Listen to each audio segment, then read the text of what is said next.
Welcome to Saved by the Marines. My name is LT, Lieutenant Giff. As always, we're going to get right down to business. I've got some good inside scoop here that I figured out, and you guys are going to want to stick around for it. One is, why are there 4 Olympians on one team in the WNBA, and that team is 500, and we hear nothing about it? Zero crickets. Also, Christy Sides lamented her team the other night about effort.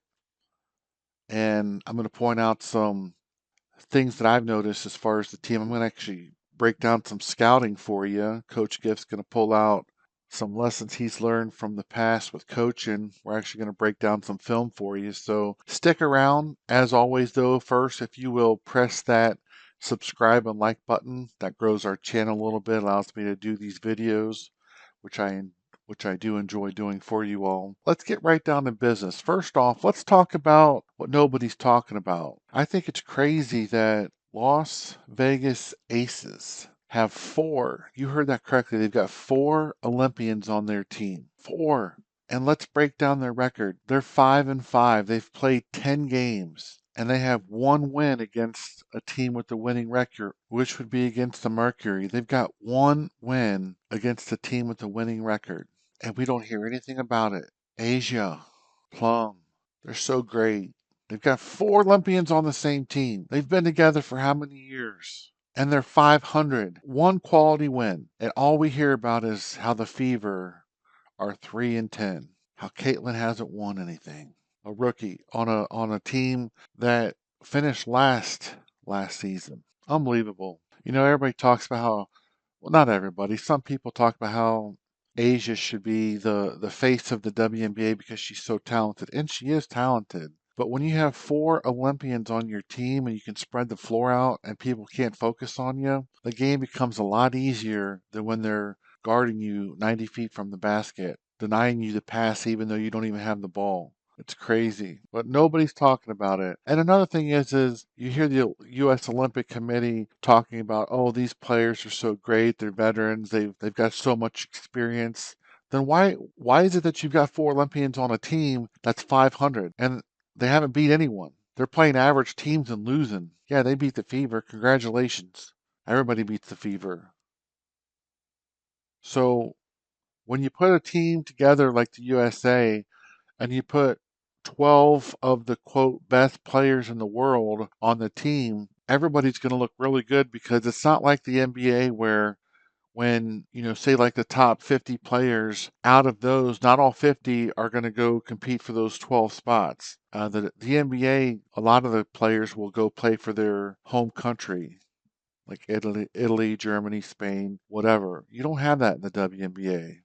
We've got a couple people go out there, but it's so watered down. There's not enough good players out there to go back to their home teams and compete with America. So, of course, you put these average players on the Olympic team and they're going to win.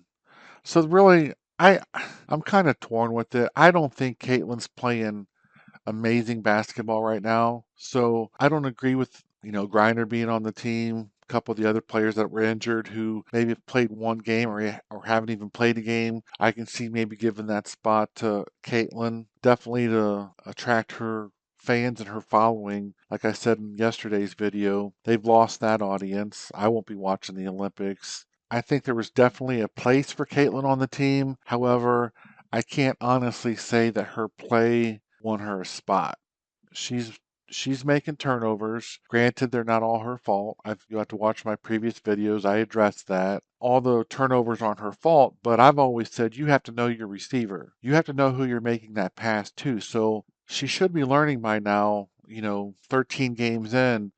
I can't throw a certain pass to this player that can't catch it, so stop making the pass. I can't pick up my dribble right here because they're going to trap that screen and my teammates don't come to the ball. So I need to stop picking up my dribble, or I need to dribble through the 2 screens, or I need to head fake, step through the screen, find somebody, call a timeout, something other than turning the ball over. So I would say it's a 50-50 split on her turnovers. I think Some of them are her fault. Some of them are her teammates' fault. I'm not going to beat a dead horse. We all know Christy Sides is not a very good coach right now. She doesn't have any head coaching experience, and it shows. She can't conduct herself in the interviews correctly. She loses her cool. She talks about Caitlin's messages, text messages, which I think are probably private, and she probably shouldn't have said anything about those private conversations. She talks about the effort of her team, and that's what I want to do next. I want to break down some film for you all.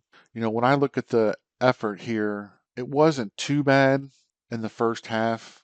I mean, I think some of the players are playing hard. I think where they really struggle is in transition. I think Boston and Smith jog back, and that causes your guards to have to get back and defend against the bigs. And I've said it over and over and over. Boston is too out of shape to defend the ball screen, and she's so out of shape that she can't even get up on the screen and ice it. She can't get up on the screen and say, hey, screen, screen, screen. So her teammates are constantly getting plowed by when they're being screened. So they're hesitant now, which, at the pro level, if the point guard or if a guard's going to take you off the dribble, if you hesitate because you think you're going to get screened and nobody's calling it out, they're going to blow right past you, which leads to my other point.